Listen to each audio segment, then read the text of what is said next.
I'm like trying to get situated. I've never done this in my n- bedroom. This is weird. I'm like, how do I sit? What do I do? How am I going to be? All of this is so confusing. But welcome to my bedroom.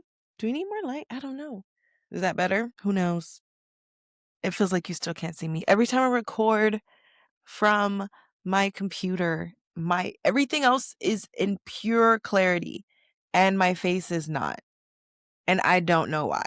But I have no control over that. We're gonna rock it out and yeah, all right.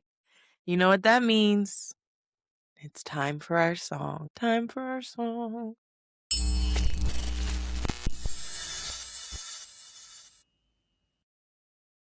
Hi, Unbothered fam.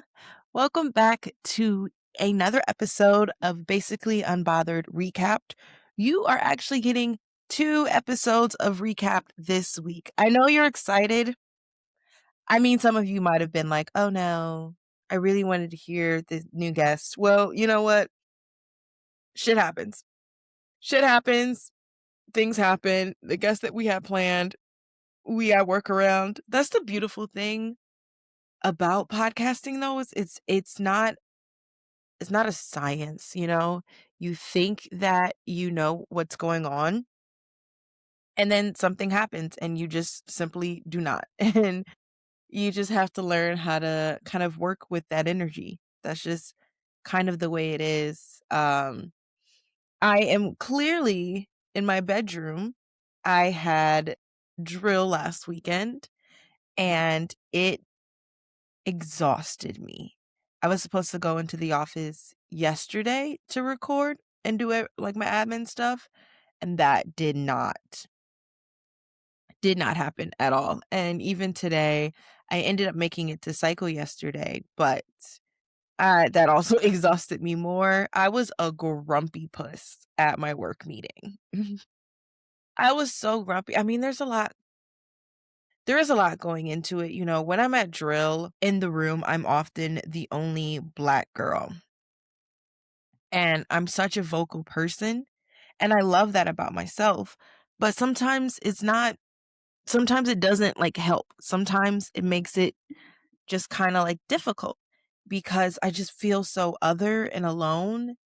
And at work, I feel like that too. And it's hard for me.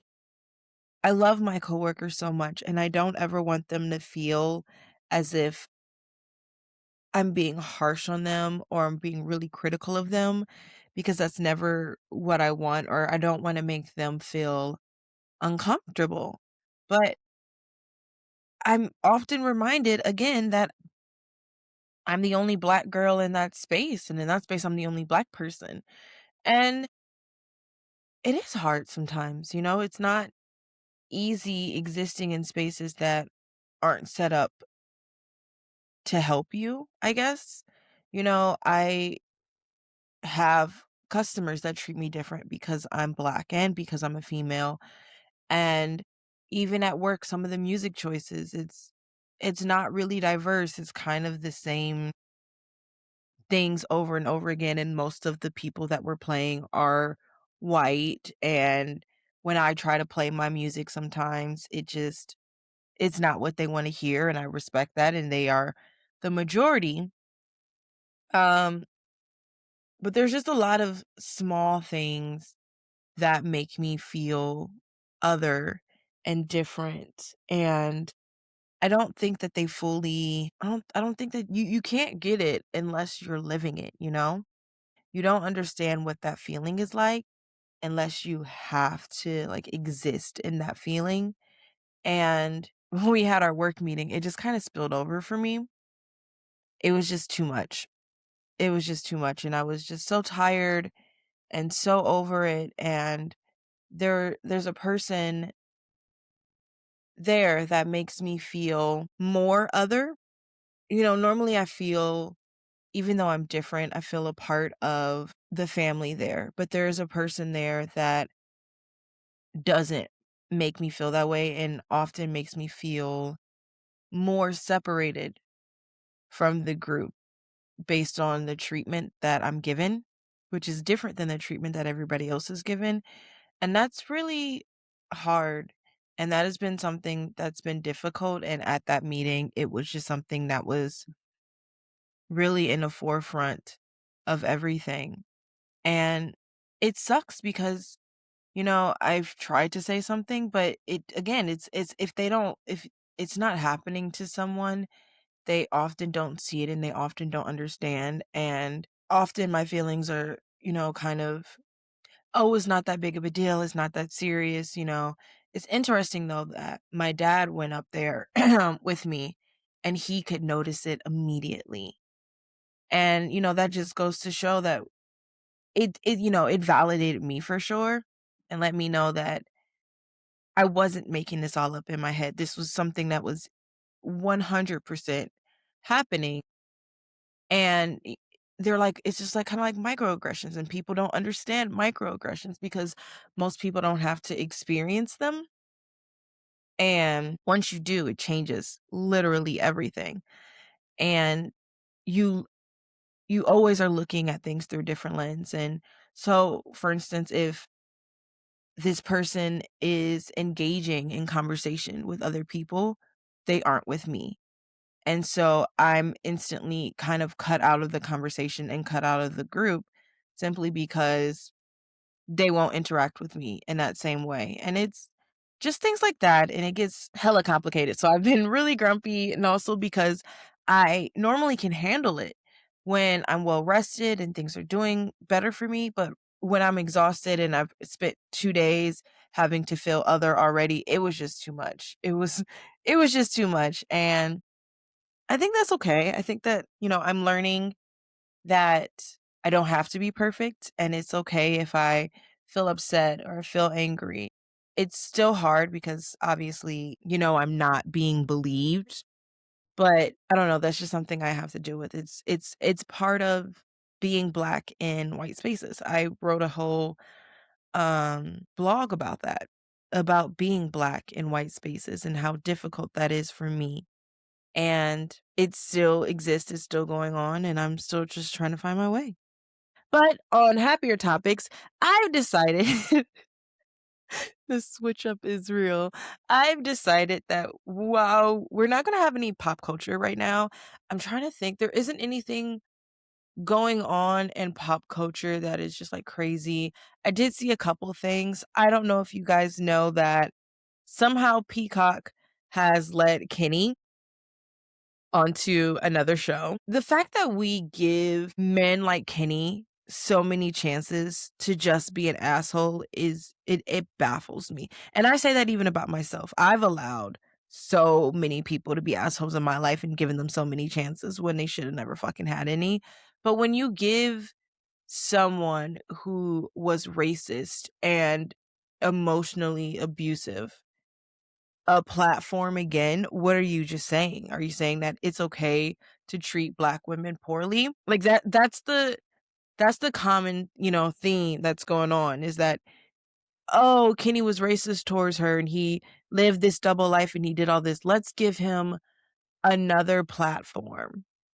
And he's on a Spanish kind of Big Brother kind of thing from what I've learned.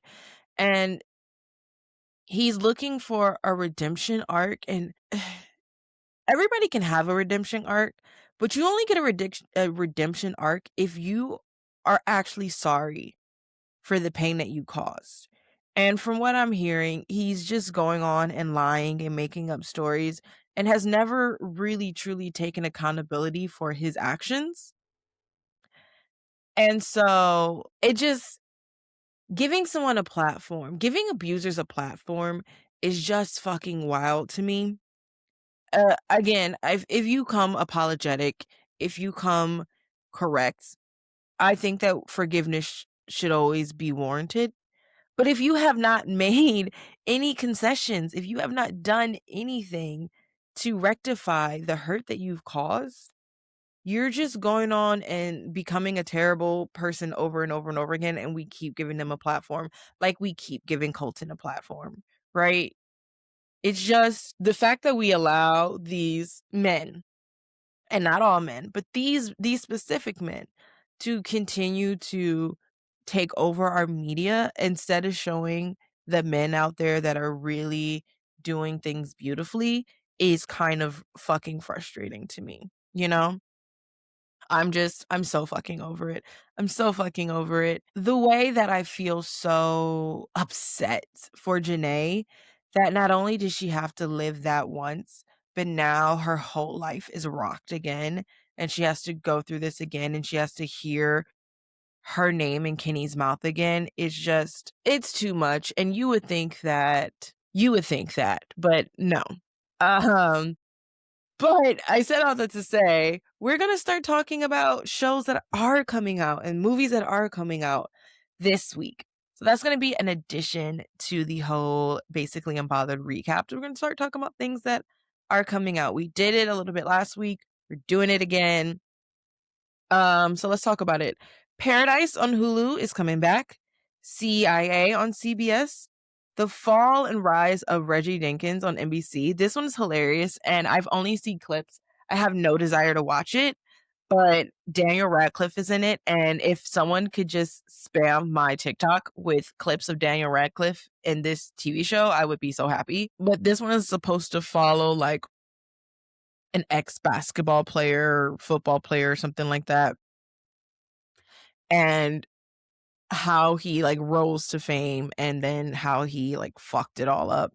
And it's supposed to be a comedy, which is why I'm not really going to watch it. I'm not really big into comedy. I say that, and then Scrubs is coming out this week, guys. And I'm gonna watch that. Scrubs is different. Scrubs is a different kind of comedy.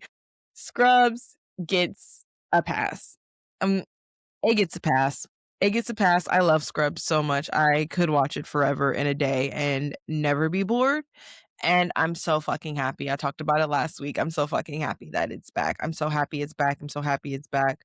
May we never live our lives without Scrubs again. Am I a little bit nervous to see if it's going to have the same oomph? Obviously, that's something that would make anybody nervous, right? But at the same time, so excited. So freaking excited to see this happen. What else do we have? Bridgerton is going to come back for the second half this week. That is going to be on Netflix. And then Scream 7 is coming out into movies. And I've been telling people I'm kind of interested in watching Scream. I don't like scary movies at all. No, they're not my vibe. But something in me has been interested in facing my fear. So I faced it. Wow. I faced my Chucky fears. I've watched a movie of Chucky again, and I wasn't as scared. I have watched the Halloween kind of saga and terrified, yes, obviously, but I made it through. And so now I'm considering watching Scream. And we'll see how that goes. Maybe that could be a good segment for us. Me watching a scary movie that I absolutely fucking I'm gonna die. But it could be good for me to have a place where I can analytically look at it, and so maybe I won't be as afraid.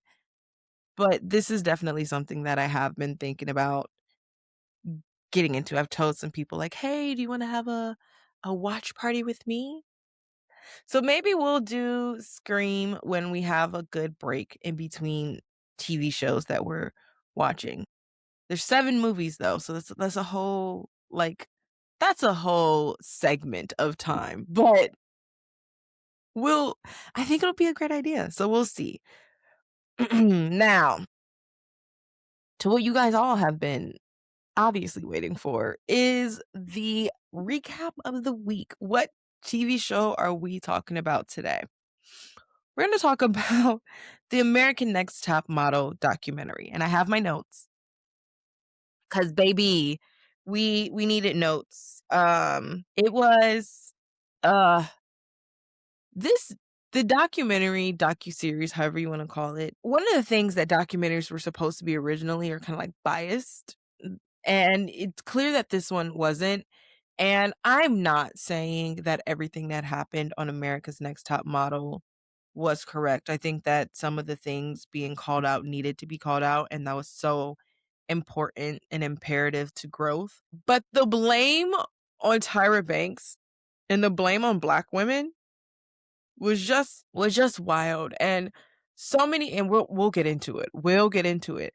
But so many conversations were them being mad not at Tyra Banks, but at the fact of the industry of modeling. And that was so frustrating to me.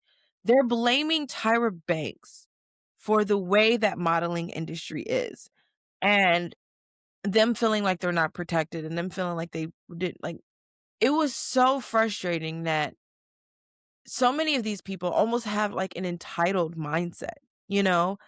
I didn't get this after I got off the show, and I thought I was gonna have that, and I thought she was gonna walk me through my dreams and yada yada yada. And it's just so hard and so frustrating. And what else was frustrating is we didn't hear enough from Tyra in this documentary.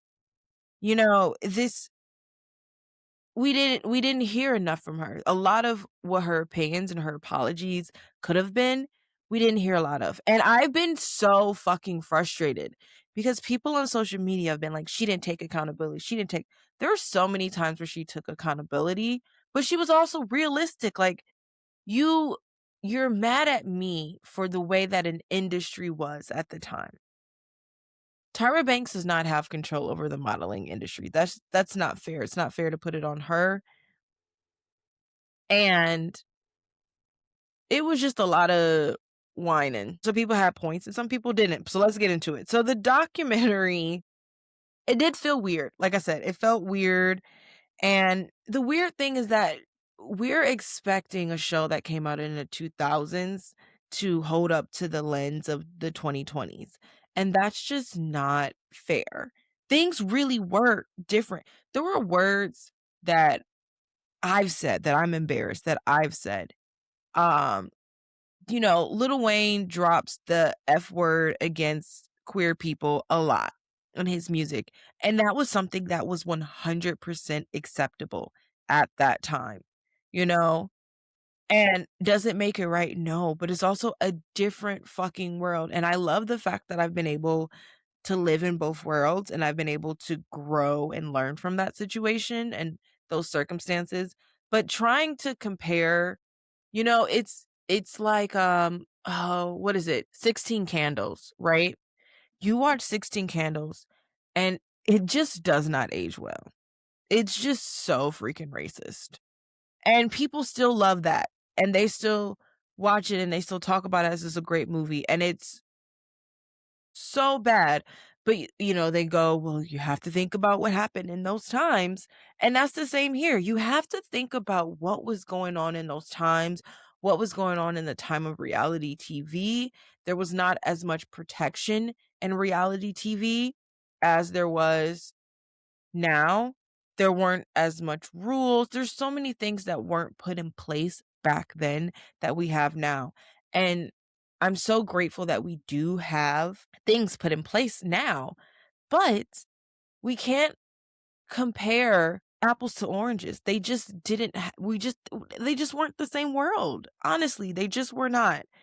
And the truth is, like I said, it seems like more people are mad at the industry than they're mad at Tyra, but they're blaming Tyra for the industry. And that's just like, what do you want from Tyra? Really and truly, what do you want from Tyra? So we'll get into how this all started. So one of the things I loved about the documentary is they showed kind of Tyra Banks' background and how that's really important because when she created American Next Top Model, she was trying to create space for people to be seen and get known and everything in that sphere.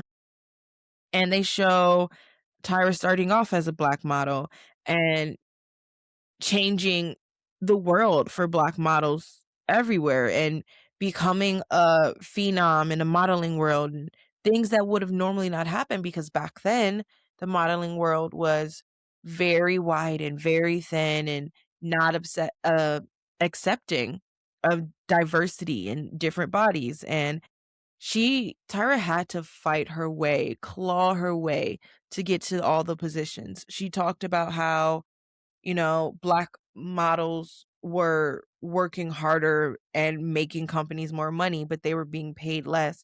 There was so much that she had to do in her own career, and I kept thinking, what would it have been like to see Tyra Banks in her prime? Like, I wish that I could go back and really truly get to experience Tyra Banks as a model and watch how she changed. I think that would have been such a phenomenal thing to get to experience. Then we get into her creation of America's Next Top Model, and she had this idea. She saw things like The Real World and America's Next Top not America's Next Top Model, American Idol, and she saw these things and she wanted to create a show that helped show the back end of what it was like to be in the modeling industry, and also provide space for people who normally wouldn't get a chance to get a chance. So she went to Ken Monk, and he was the reality TV show god at the time, and pitched it, and then they started forming their group. And it's important to know that Tyra picked people who also wouldn't have had as much visibility, and who people, maybe may not wouldn't have given a platform to. But she picks Miss J to be the runway coach, and I loved Miss J, and she picked J Manuel, which was interesting because he was a makeup artist, but she picked him to be, in charge of photography and creative. And that was a beautiful up chance that she gave him. And there was a conversation about how she's giving platforms to gay men, when at a time that wasn't something that was really being shown.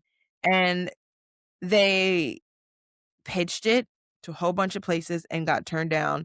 And this was the funniest part, was they said the last stop was UPN. And it's just weird because I used to love UPN as a kid. Growing up, a lot of the shows that I liked were on UPN, but also I'm pretty sure a lot of the shows that were more diverse, had more Black characters, were on UPN too. And maybe that's why I was watching it. But they did all the pitching and finally they made it, and they wanted to show like a program. They had to have elements. So they needed to show them selecting the girls. They needed to show, have a segment, setup, so that the girls, how many girls we're going to have, where they're going to live, because you just can't follow them. You have to have a whole setup for each episode. They talked about that. They talked about how when they were casting the first season, they had a Latina girl, and they weren't allowed to keep her because production bit back and was like, "Your cast is too diverse. You gotta change it." And that wasn't something that was shown a lot in the documentary, but it's important to note that we think these hosts of TV shows have all of the power and the credit. It's all in production. In TV shows and movies, all of those things, it's all in production. Production has so much power. So much so that even though they had already selected the girls, they had to give up one to make production happy, because that's what you have to do. Production is the one that's funding it, that's going to get these projects out there. You gotta do stuff to make production happy, and that was really sad that they were giving pushback on diverse casting, when the whole point of the show was to show more diversity in the modeling world in general. But this was something that was created. It was something that took time and a lot of effort, and that Tyra fought for. And I knowing more about it, getting to see more about how this all came into creation made me appreciate the show even more. Made me appreciate what she was trying to do even more. The show transformed so many people's lives, whether they're willing to admit it or not. Sometimes it was good, sometimes it was bad, but it did transform so many people's life. And I remember being a kid and sitting and watching with my mom. And honestly, I didn't know much about the modeling world. My parents did want me to model when I was younger. I had always turned it down. There were times where I did explore it more, but for the most part, I could really just tell that it wasn't for me. It wasn't about to be my steez, but watching this show was everything. I mean, I remember the makeovers. The makeovers was such a huge point of contention for a lot of people. I love the makeovers, and I think that they were important because that is something that happens to models when they get models, actresses, all of that, when they get into a place where they're, getting ready to be on a screen or on a camera. When you go to these go-sees or whatever, they are gonna say, you know what? Or even your agent, "Hey, you should dye your hair this color because it's gonna make you pop more on screen. It's gonna make you more dynamic like this, like, let's try this." Or, "Hey, you should work on getting this fixed." And obviously it sucks because you're in a world where how you look matters, and people are gonna put a lot of attention on that, and that is not good for your, like, self-image, but also that is the industry, and I'm gonna keep going back to this. That is one of the most fucking frustrating things about this documentary, is that a lot of these people are getting mad at something that was just simply the industry. That's all it was. You're getting pissed off at something that existed because that's how it was, and it was so fucking frustrating. Some of the fun parts, I remember they were talking about Janice and how, like, polarizing she was. Janice was mean. Janice was the Simon Cowell of American Next Top Model, and it's interesting to know that they brought on Nigel to balance her, but a note that they made was that they needed a straight white male. Again, are we catching on some things here? Like, there was still a lot of underlying bias and racism that was still going on, even in a show that was trying to break down barriers. And the hard part is that everybody had to acquiesce to it. If you want this show to happen, you have to acquiesce to it. And that talks about sacrifice, right? If you want to be able to provide a platform for these women, you have to sacrifice some things. And sometimes the hard part, and I don't agree with it, but sometimes the hard part is you have to sacrifice yourself and your own integrity. And that's just not easy, but that is something that has to happen. And I think that having Janice on was a sacrifice. I think that she made the show worse sometimes. And she was very racist. And if you guys know anything about Janice Dickinson, she pushed the edge. She was a big villain. She was a product of her time. Because let's remember, Janice was older than all of them. And she had been in the modeling industry for decades before them. And so she was a product of her time. And this is something that I feel like is so important as we start to analyze these things, is penalizing someone for something that they just didn't know. Was she a fucked up person? Yeah. But she was raised in a completely different time, and hopefully she's changed her views and such, but I wish that there was a lot of education that could have been given to her, but she was a product of her environment, and as much as that sucks, that was what the modeling world was, and I think this documentary missed out on is showing what the industry really looked like before. They kind of glanced over it, but it would have been imperative to show contrast to what Tyra Banks was trying to do by showing what it really looked like, what it was really like, how hard these girls were fighting for. Because as we get into the contestants' experiences, I don't think they really understood what they were getting into. And I don't think that that's not Tyra's fault. It's not Tyra's fault that they didn't know what they were getting into. It's not Tyra's fault that they were young. They chose to be a part of this. And again, not excusing some of the behaviors. Some of the behaviors were not okay. But also, some of those things were your choices. And these contestants didn't really understand that. They thought that Tyra was supposed to protect them through all of this, and that's not fair. That's not her job. Her job was to get you on a TV show, to do what she could to prepare you. Did it become extreme? Absolutely. But did it also prepare you and teach you things? Absolutely. Your job was to take that information and run with it. So let's get into some of these contestants' experience that we got to see through this documentary. Ebony, she's on the first season, and she felt racially attacked by, not taking care of her skin. And I get that so hard, but I also see the other side. If you're a model, your skin, your face, your body is your instrument. And that has to be something that you take care of 100%. You know, for me, I'm going through my bankruptcy and I can't get my nails done right now, which frustrates me because I'm on camera, right? And when I'm on camera, those are things that are visible and that are seen. People ask me all the time, makeup and hair. And I'm like, look, this is my job. Being on a screen is my job. Showing up is my job. And as much as we like it or don't like it, there's certain things that have to happen. Like, I don't have makeup on today. And it's a rare occurrence that you will see me not have makeup on when I'm recording because I want to come off a certain way. And I know that the studies show that makeup does that. My hair, I want to be a certain way because I know studies show that my hair being done is something that's important when you're looking at someone on a screen.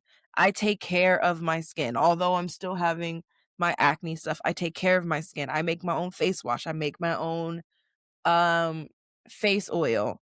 I do things to make sure that I'm being taken care of. I face scrubs and face mask and under eye things. I'm taking care of my body because my body is what is my instrument. It's part of the thing. Singers take care of their body and their voices. They do so many things to make sure that their voice is on point. They crazy stuff.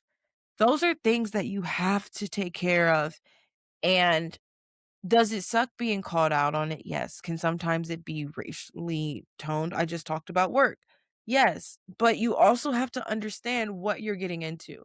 And I think one of the biggest things that this documentary showed is that the girls just didn't know what they were getting into, and they saw an opportunity to try something without fully understanding what the industry was really like. So that to me was Ebony's experience. I did love the arc that she had about coming out that she was gay.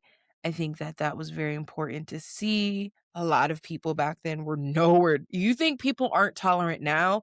Back then, tolerance was a joke. What do you mean tolerance? What do you mean you're accepting people as they are? That just wasn't a thing that happened. And being able to give a platform to showcase those stories is something that I think made America's Next Top Model special. Next, we get into Giselle, and basically, it just felt like blaming her shortcomings on the show. A lot of these people had some valid things, but also felt like they were just blaming their shortcomings on the show. Danny, was originally Danielle, a lot of her things were valid and a lot of her things weren't, you know? I love how Tyra took responsibility for this, but she also explained, like, understanding why something happened is important. And her saying, I had so many people come up to me and say that they would not, cast her. They would not do this for her if she didn't do this. That's a real life thing. Like, there's a reason why I choose to be indie. There's a reason why I choose to be an indie author. There's a reason why I choose to be an indie podcaster, because when you introduce production, you lose a lot of yourself. That's just the truth. When you introduce production, you lose a lot of yourself. You have to start focusing on numbers and ratings and what other people think. And for Danny, honestly, that's part of what happened. Tyra says that people said they would not hire her. They would not cast her with the Gap, and she made her close it. But she didn't, here's the thing. She didn't make you close it. She didn't make you guys go through all these makeovers. You had a choice. Whether you felt like you did it or not, you had a choice. Danielle could have walked away. She could have. She chose not to. And it's sad to see what happened to her. It's sad to know that, once she won, she wasn't afforded many opportunities. But the other frustrating part is that a lot of Black women weren't. You had to work for it. And I think her frustration was that she thought that she was supposed to have it. And when she, she talks about when she had that in, and she just stayed in her apartment, and I would have never, and again, this is personalities. I would have found a way. I would have been blowing up people's phones. I would have been talking all of this. And she does mention how, Tyra said that she knew that these doors are being closed onto her and she didn't do anything about it. And when he was so upset about, but Danny was so upset about it. But the truth is that Tyra's hands were probably tied too. People are holding Tyra responsible for the industry. The industry is the problem. The modeling industry is the problem. Tyra has no control over the modeling industry. And Tyra is a human. She has to pick and choose her battles as well. And as much as that sucks, that's life. And would it have been amazing if Tyra could have been there for Danny? Absolutely. That's a missed opportunity. I wish that Danny had that. I just don't know I don't know. It feels weird. It feels like blaming a Black woman for an industry she had no control over, and an industry she had to fight herself to get into. Showed Joni, and Joni took accountability. It was interesting. Joni took accountability. And they showed Whitney and the frustration about her and how production didn't have enough stuff for her. And, her struggles as well. But there were things that was actually problematic in America's Next Top Model. And they weren't some of the things that these women were talking about. They were some of the shoots. And I understand that these shoots had to happen because it's a TV show as well. It has to be entertaining. There has to be an element of it entertaining. But some of these were not okay. One of the first one was the violence shot. The shot about like people being violently attacked and dying from this. That was not okay. That was just not the fuck okay. What the fuck were they doing? And they had to be pulling out extreme or extreme or extreme. That was definitely glorifying violence, and I'm glad that that was being called out. The race swapping shoot, yo. Again, I get the point. I get that it was intended to show beauty and understanding and maybe increase compassion for other people and other ethnicities. But blackface is too far. Blackface is always too far. Whether any person dressing up as a different race than their own is just too fucking far. The homeless stuff, terrible. The eating disorder, there were some things that just were not okay at all. There was a part in the documentary where they were talking about how they couldn't use their photo shoots in their portfolio because of how extreme they were. And I'm like, I don't know. It's a TV show though, guys. You went on both. If you wanted to just be a model, you should have just went modeling. To be on a reality TV show, especially back then, there was just so much on a reality TV show. There's so much that they have to do to entertain us because yes, it's meant to give you opportunity, but also it's meant to entertain us watching the show. And Tyra said something about we had to give them what they wanted. You all wanted this. And now we look back and we're like, no, we didn't want this. But back then, you all wanted the crazy oh my gosh, shoots. And now you're upset that you got the crazy, oh my gosh, shoots. Like, I don't know. There was a part when we got to Shandi, and that Shandy's story was hard. Shandy's story was hard because there are a lot of elements to it. There are a lot of elements that obviously crosses the moral line, the integral line. What is integrity? What is morality? But there's also, sadly, a contract in place that outlines what is going to happen. And the whole point of, they said that they shot America's Next Top Model like a documentary. And the whole point of a documentary is that the producers are meant to push to get questions and answers, but for the most part, you're meant to like stand back and be an observer. And with this Shandy situation, we reach a point where there was sexual assault. And the question came that it was recorded, and it's hard, obviously, because back then we didn't have the understanding that you can't give consent if you're intoxicated. Now we do. Back then, that was not the case. Back then, it was you made your choice, you got drunk, you slept with this guy. And that's what happened. She got drunk in a hot tub. She started making out with this guy. She slept with the guy. She cheated on her boyfriend. And so the hard part is that it was recorded. And there's a conversation about whether production should have stopped recording or if production should have pulled her out of it. And I don't know. None of us know everything that happened in this situation. None of us know if they knew exactly what was happening, that they even had the knowledge that this was something that was not okay, or they thought that it was consensual at the time, because at that time it was considered consensual. Now we know better.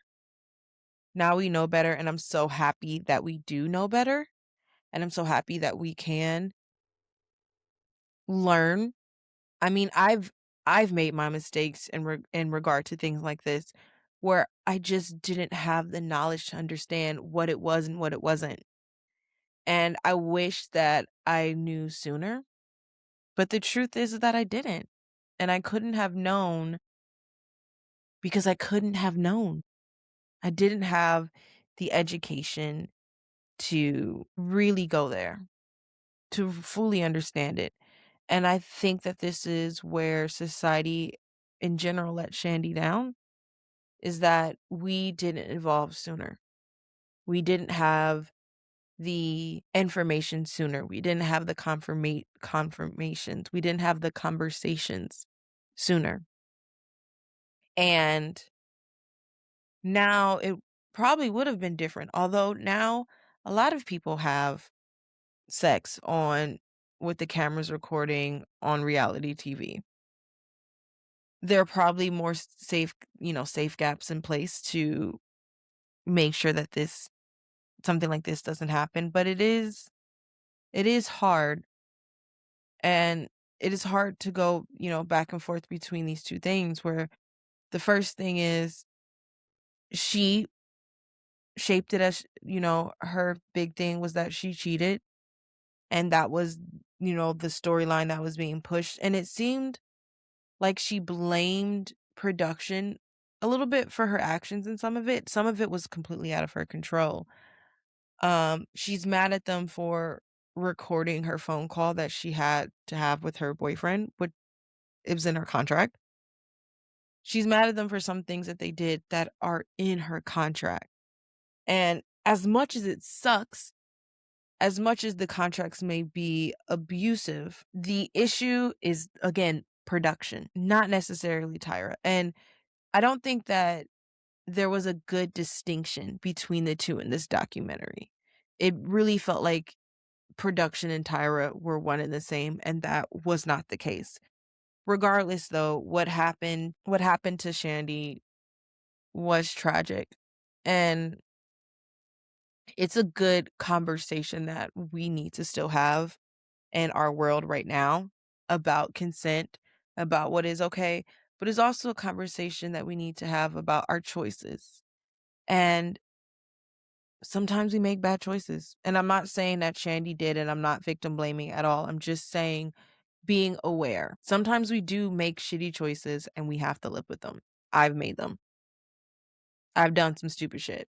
I made a choice to have a male friend that I knew stay in my apartment because he got kicked out. We engaged in sex and I left him in my apartment. And when I came back, all my stuff was gone. Now, he's fucked up for doing that. Absolutely. He is totally fucked up for doing that.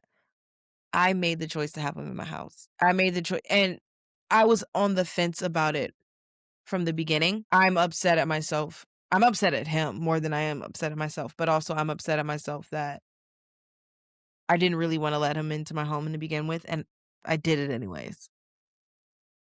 Those are my choices. Another, hard thing about this was we finally got to the Tyra yelling at Tiffany.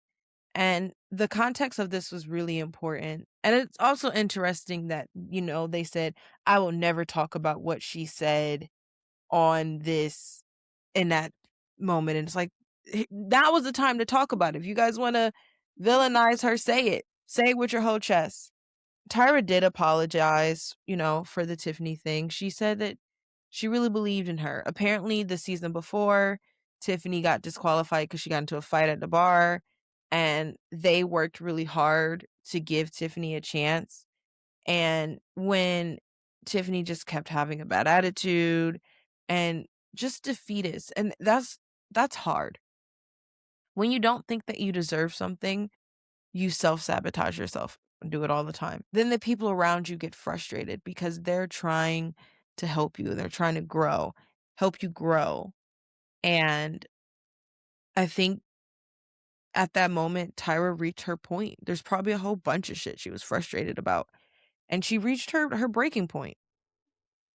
And, even Tiffany says, well, in the beginning, she says that she felt like Tyra loved her. And now she says, all these years later, oh, I don't think that she loved me because you couldn't yell at somebody that you love that way. And that's so unfair. Parents yell at their children when they're frustrated out of love all the time. And parents are human. That doesn't mean get right all the time, but parents are human. That doesn't mean that they don't love you. It just means that they're so frustrated with you and the potential that you have and your lack of showing it that they don't know any other way to get you there, So that part was frustrating. Then we get into Jay.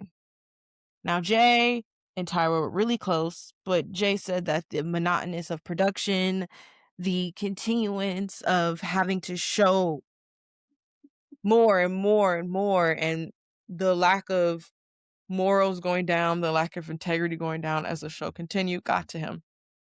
And he wanted to leave. Here's the fucked up part, guys.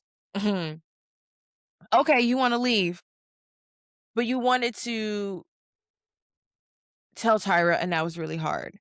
But you tell her in an email, and you're mad that she doesn't respond to you.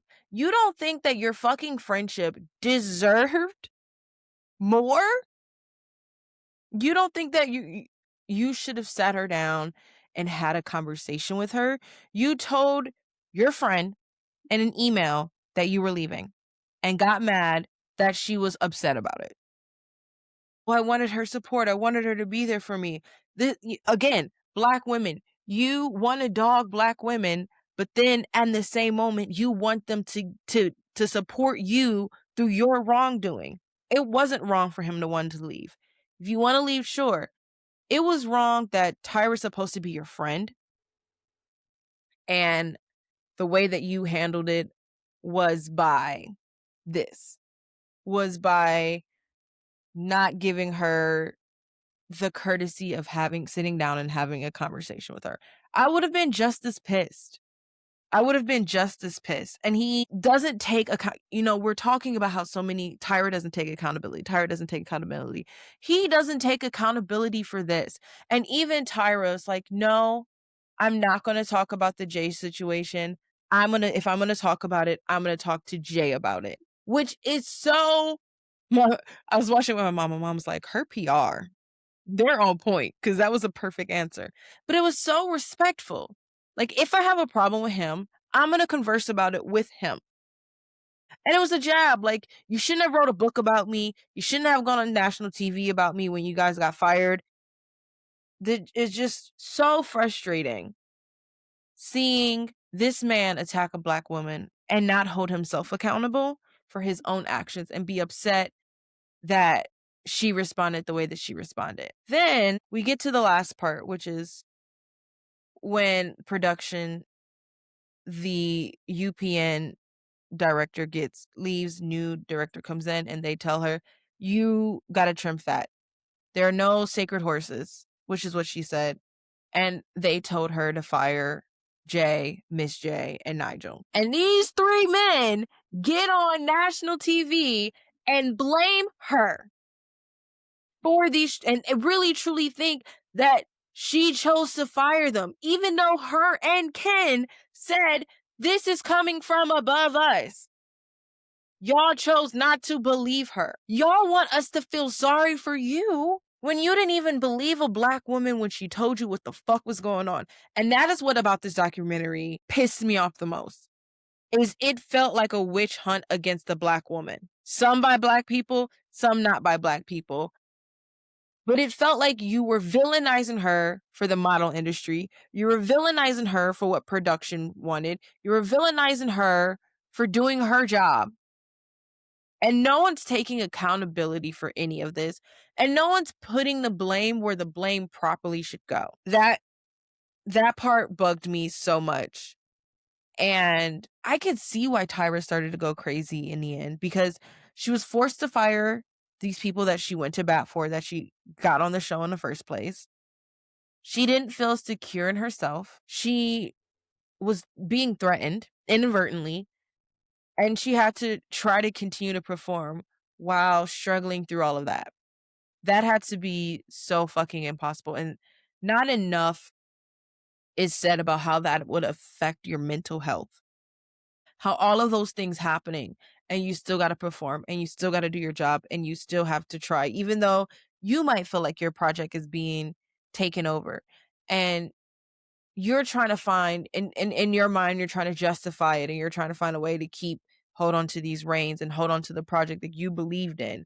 That'll make anybody go fucking insane. And as we're talking about through the lens, there's not enough talk about what that did to her mental state, what that show probably did to her own mental state, what the behind the scenes, the production shit that we didn't get enough about really did to her. We're just sitting here villainizing a Black woman. Whatever. Closing this all out, there are some questions I have. First, I want to say, just like Eva said when she did her thing, honoring everyone's story. Everyone's story is their truth, and I want to honor that. Whether I agreed with it or not, whether I think that some of the blame should have been placed elsewhere or not. She even apologized to girls for how she handled certain things and wished that she could do it differently. And you can only do that, You only know what you know when you know it. And then after that, you learn and you grow and you become a better person. So the question is, are we mad at Tyra or are we mad at the industry? What do we want? Like, what do you guys want from Tyra? She does not control the modeling industry. And the modeling industry is still going on, still perpetuating these negative stereotypes, still keeping girls out of it, even though it's become more inclusive, still encouraging eating disorders, and still encouraging body negativity, competition, all of those things. That wasn't something that Tyra created. That was just something that existed. And would it have been amazing while she was starting the show that she could be able to change those things? Yes, but one woman can't change a full industry. And if we want Tyra to take accountability, she did. If we want Tyra to grow, she did.